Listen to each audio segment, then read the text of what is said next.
Hello guys! Ngayon, magpapalit tayo ng OSRAM T19 sa ating motor.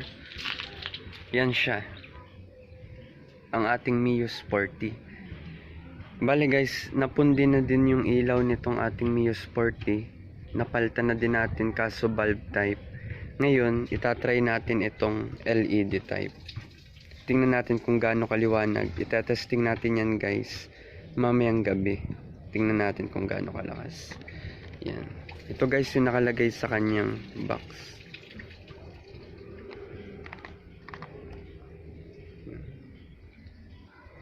Okay guys, kalasin na natin yung headlight ng ating Mio.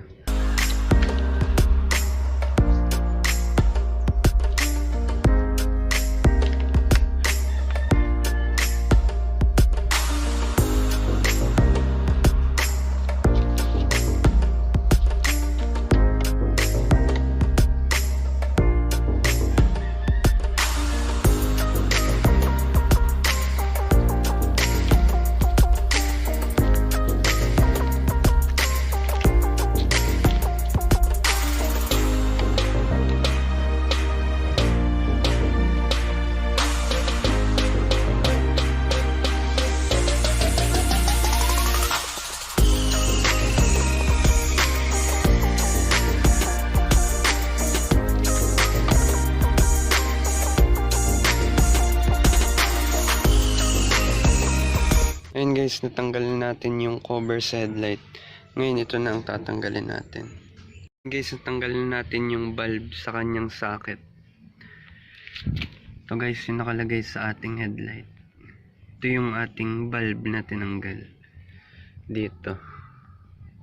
Ngayon, ilalagay na natin yung ating OSRAM T19. Guys, kunin na natin sa loob yung ating LED light.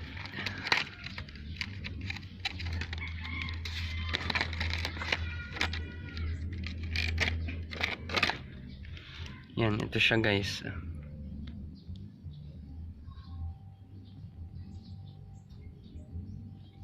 Okay, lagay na natin dito sa ating cover. Bale guys, yung markang yan, yung may hukay, yan. Yan yung palatandaan niya sa paglalagay. Okay guys, balik na natin yung socket sa ating headlight.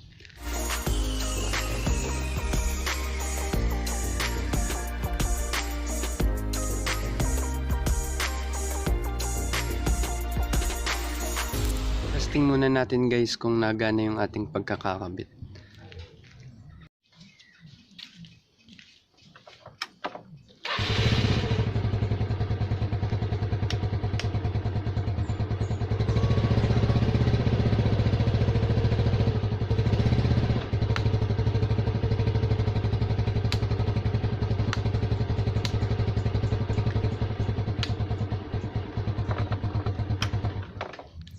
Okay, nagana guys. Ngayon ikakabit na natin yung mga tornilyo sa ating headlight.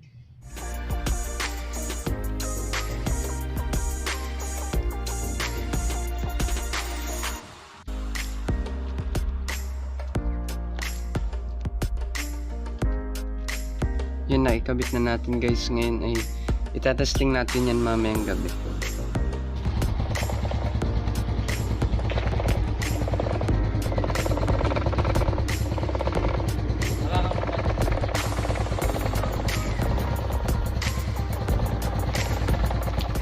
Madilim na ang kapaligiran. Ito yung sample video na gagawin natin dun sa ating ikinabit na LED light. Okay, testingin natin kung gaano kalakas. Ayan siya guys.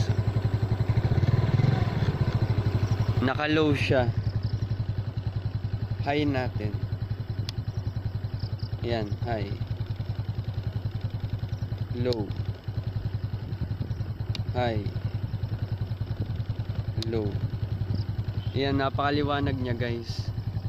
Ang kagandahan pati guys dito sa LED na ikinabit natin, hindi siya sabog ang buga ng kanyang ilaw. Hindi masakit sa kasalubong kahit LED ang ilaw natin.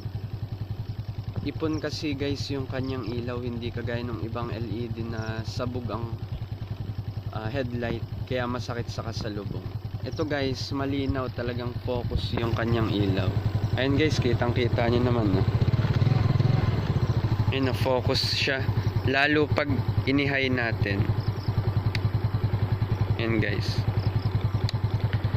Ang isa nga din pala guys, advantage dito sa LED na ikinabit natin sa ating Mio, kapag naka-high siya, hindi mamamatay yung low, kaya dadagdag yung liwanag sa ating headlight.